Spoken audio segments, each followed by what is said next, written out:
Hello and welcome everybody to the Diversity Award Masterclass brought to you by the Canada Media Fund. Allow me to introduce the VP of Operations and CFO of the CMF, Sandra Collins.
Good morning, everyone. I'm pleased to introduce the topic this morning, which resonates with Canadians from coast to coast to coast and delves into a matter of significant importance to all of us. In order to reflect the contributions of so many individuals and groups to our society, diversity needs to be appropriately portrayed in television and digital media. Content grants legitimacy to some demographics by including them and treating them respectively. Fair and equal representation of all Canadians is critical for building a healthy society, regardless of whether they live with a disability, their gender, age, ethnic, cultural, or linguistic background, sexual orientation, or religious affiliation. At the Canada Media Fund, we're constantly adapting our programs so that they can appropriately reflect Canada's rich diversity. That includes programs like the Aboriginal and Diverse Languages Program, our Northern Incentive, Francophone Minority, and Anglophone Minority programs. Recently, we also announced that we would work towards greater representation based on gender. Our audiovisual content should reflect Canada's beautiful cultural mosaic, both in terms of on-screen presence and ensuring representation by those who work behind the scenes. Every community deserves to see role models on and off the screen. LeVar Burton is one such role model. LeVar launched his acting career in the landmark television series Roots. Now he serves as co-executive producer of a newer version of Roots. LeVar gained global acclaim as chief engineer Geordie LaForge in the iconic Star Trek The Next Generation television series and in feature film. But it's through his role as host and executive producer of the beloved PBS children's series, Reading Rainbow, that he was able to make such a difference in children's lives. The honored recipient of 12 Emmy Awards, a Grammy, 5 NAACP Awards, and a star on the Hollywood Walk of Fame. LeVar has demonstrated in his career that he can act, direct, produce, and write. Last night, LeVar was also awarded with the Rocky Award, in addition to his long list of accolades. That award was for his creation of content that speaks to diverse audiences across gender, racial, and social boundaries. For that, he received the Diversity Award. So I'll turn it over to Peter, a legend in film and television, for a discussion with LeVar on diversity. So over to you, gentlemen.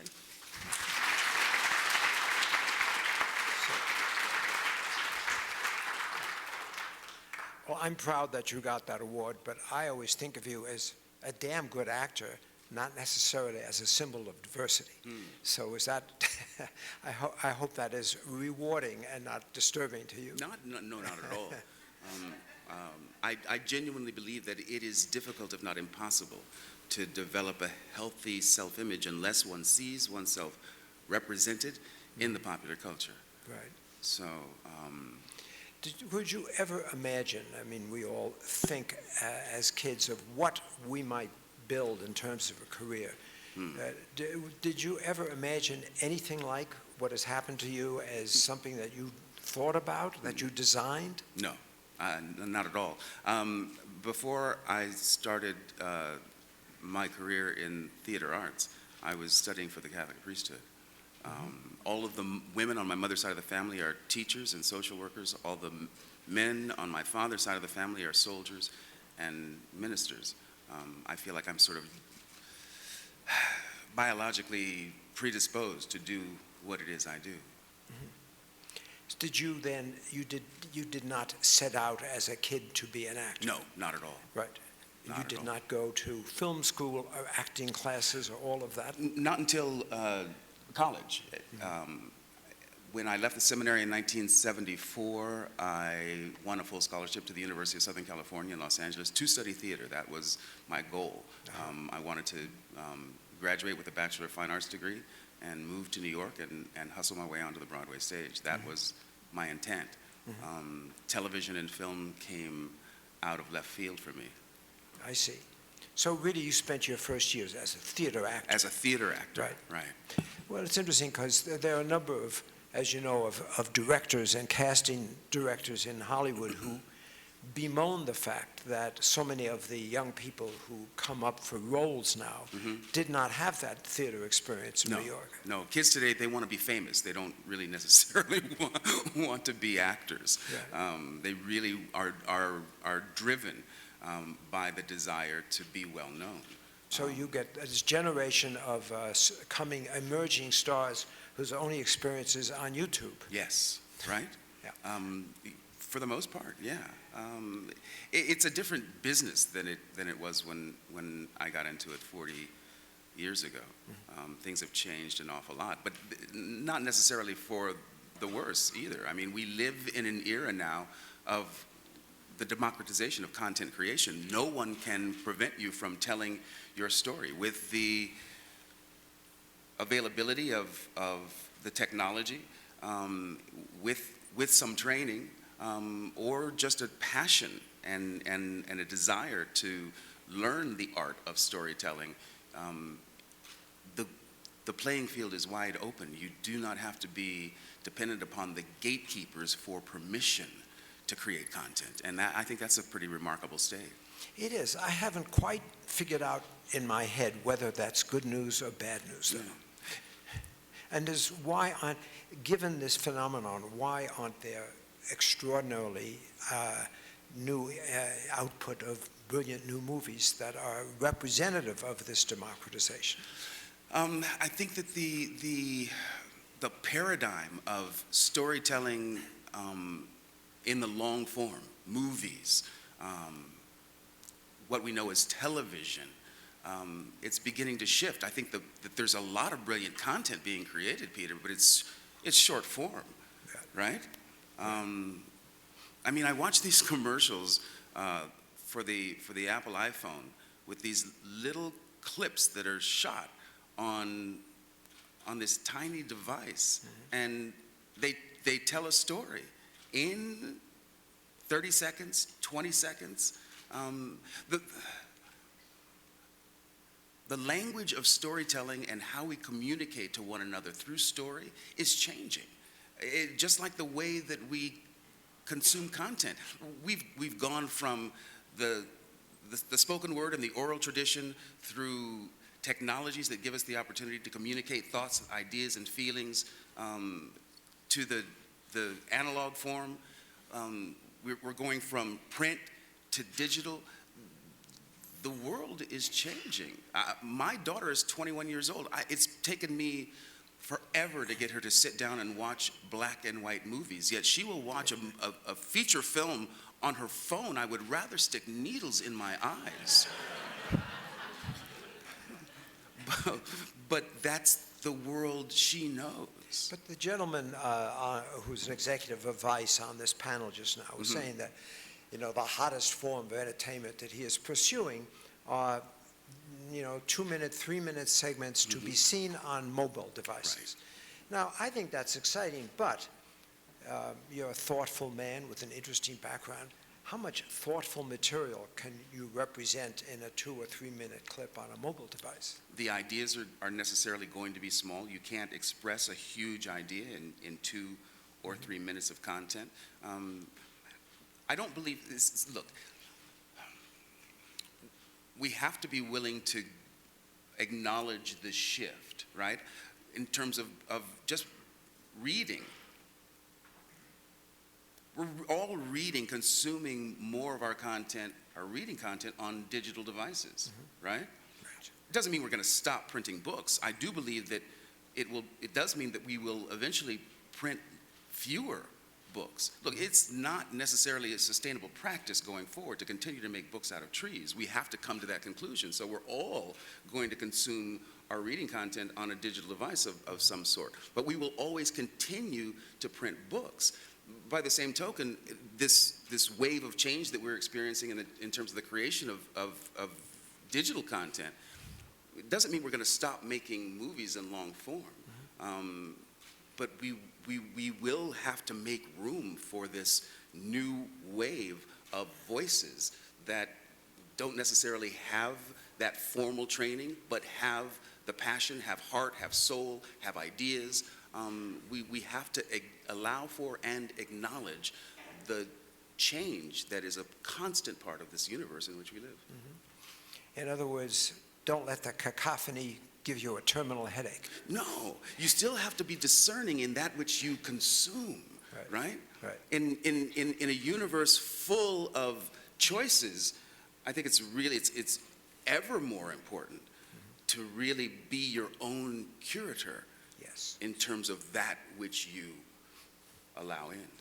Now, you are more and more involved in directing Yes. rather than acting. And fill us in about what is coming up for you in the directing. I'm going back to the director's chair at the top of the year.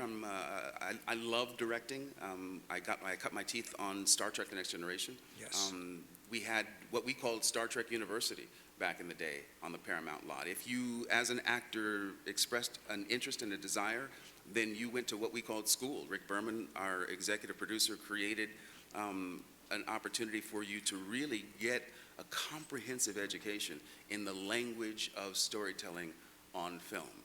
You had to spend countless hours with every single editor on the editing staff. You had to go to production meetings on your day off. You had to attend spotting sessions and scoring sessions. It was an amazing education. And then at the completion of that tutelage, you got assigned a slot, a directing slot. Does that still exist? It sounds much too enlightened to exist today. I don't think so. I mean, when we did Next Generation, we shot 26 one-hour episodes every year on a 7-day per schedule. And during most of that span of time, there were at least 2 Star Trek series running concurrently. So that sort of output, that highly concentrated, incredibly creative team of family of people that put together those shows week after week, I don't think that's ever going to be duplicated again. Well, now, I'd love to hear your analysis of the present discussion and argument about the diversity issue. And let's start with women directors. Now, women claim they haven't had enough of an opportunity, and there are a lot of producers who say not enough women who forcefully present themselves and say, "I want to direct." You're familiar with this. What's your sense as to that? Who's right on what side? Well, I don't know who's right or who's wrong. If producers are waiting for women to forcefully present themselves as desiring to sit in the director's chair, I think they are adopting the wrong attitude. I think they should be seeking out these different voices and points of view, it only enhances their ability to draw an audience. I don't believe that women are less forceful in the pursuit of their careers.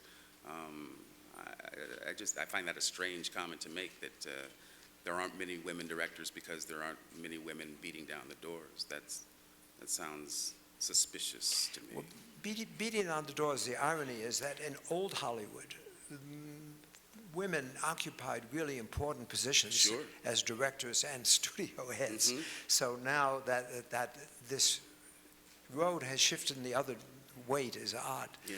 But in terms of parts for African Americans, how do you feel about is progress being made? Is enough of an effort being extended? I think, well, in my experience, look, when my first job in Roots was 40 years ago, there was a huge expectation on the parts of the black community in Hollywood that it was going to open the door for more such opportunities, and it simply didn't happen. Over the course of the intervening years, there has been quite a bit of attention paid to a lack of diversity. But I don't believe that until we have people of color and women in those green light positions, it's still an old white man's club. No offense intended. I'm not old.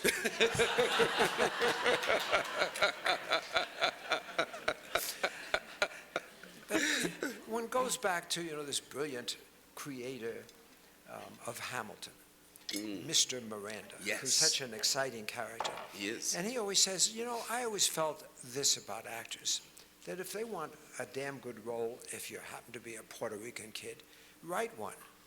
Now, he wrote a damn good role for himself. Yes, he did. But I wonder if that axiom, nasty as it is, isn't still true for everyone. Again, I think part of the brilliance of this age in which we live is that no one can prevent you from telling your story if you have the desire to. But let's be frank, I mean, how many people are that talented and that prolific as Lin-Manuel Miranda? I mean, the man is, not only does he work smart, he works hard. And I think that that's a part of the equation that is lacking, somewhat missing in this current generation coming up. The notion of hard work, process, perseverance. It seems to be lost on a lot of, and I hate hearing myself say this, on a lot of young people. But that's just my observation. I think there's some validity to that. But I wonder, on the other hand, whether or not there are not enough intelligent programs among the studios and networks to open up opportunities for black executives. I mean, what is missing most, it seems to me, in the community is that the more positions of decision-making should be occupied by blacks and Hispanics. Right. Absolutely, especially given the shifting nature of the population of North America. Absolutely. And what is holding that back, do you think? It's the old white men. Yeah. Because look throughout the history of humanity, Peter. Power is relatively unwilling to share itself if it doesn't have to, if it's not being forced to. And that's simply human nature. Unless we discover that it is in our own self-interest to share power, it rarely happens. It rarely goes down willingly, peacefully. That's why I think that the experiment of democracy is so extraordinary, because we have a peaceful exchange of power. And look around the world. It's all about who's got all the marbles and how long they can hold on to them, right? Especially now that the interchange of power is becoming less peaceful in the United States. Brother, you ain't said nothing but a word. Now, as you assume more of time directing, what sort of material, what would you ideally like to shape? I identify as a storyteller, right? I mentioned last night, I consider my 3 storytelling mentors, or my 4 storytelling mentors, my mom, first and foremost. Alex Haley is a storytelling mentor for me. Gene Roddenberry was a storytelling mentor for me, as was Fred Rogers. And so in terms of story and storytelling, I'm always looking for the humanity that is crying out to be expressed. I believe that storytelling is the thing that has always helped frame for us as a society, as a civilized people, who we are, why we're here, where we're going, and even more importantly, what is my individual contribution going to be? I love telling stories of ordinary people who find themselves in circumstances where they are compelled to do extraordinary things. That's what's interesting to me about the human condition, is how we respond to our circumstance in life. And would you find to direct for film as against long-form television? In other words, which medium are you most at home with? The best storytelling going on in the current climate is, without question, in my view, far and away, being done on TV.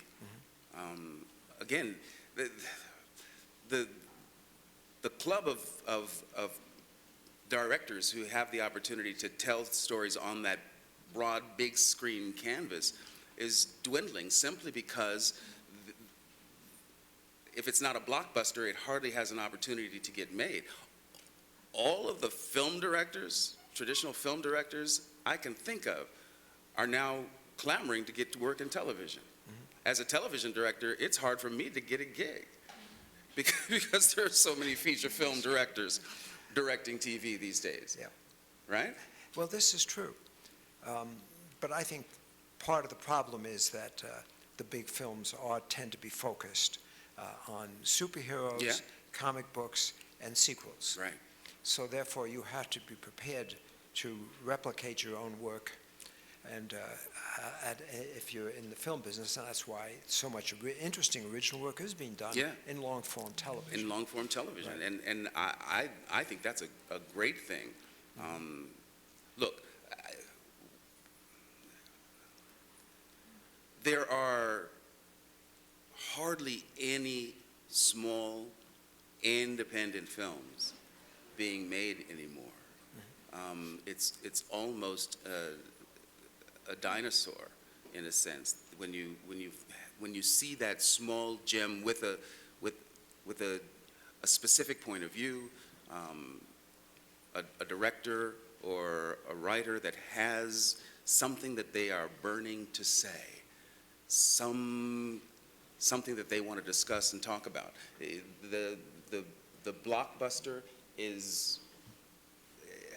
It is what it is, and I think there needs to be room for everything, but that's just not the economics of the business. And it's called show business for a reason.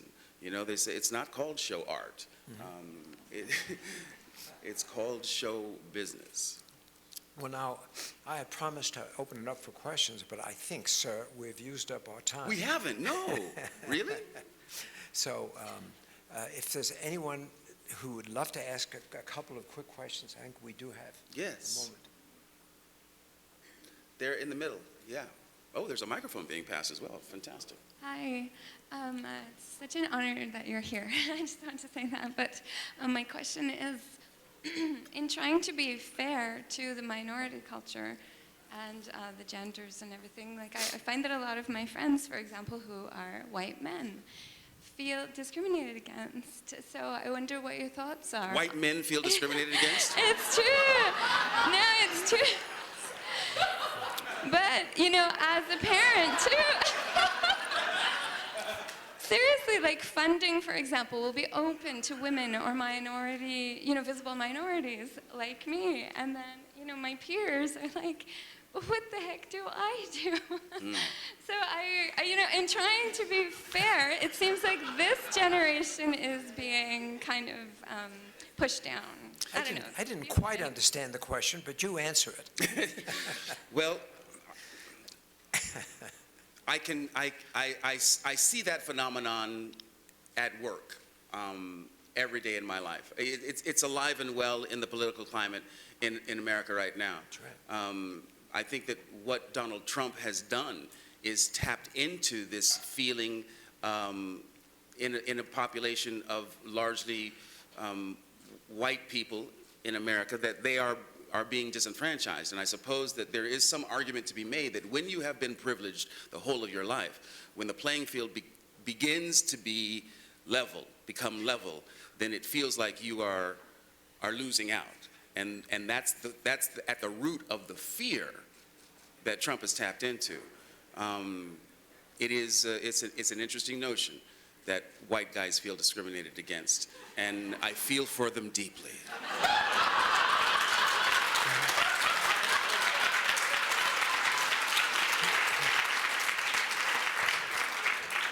I think on that happy note, we should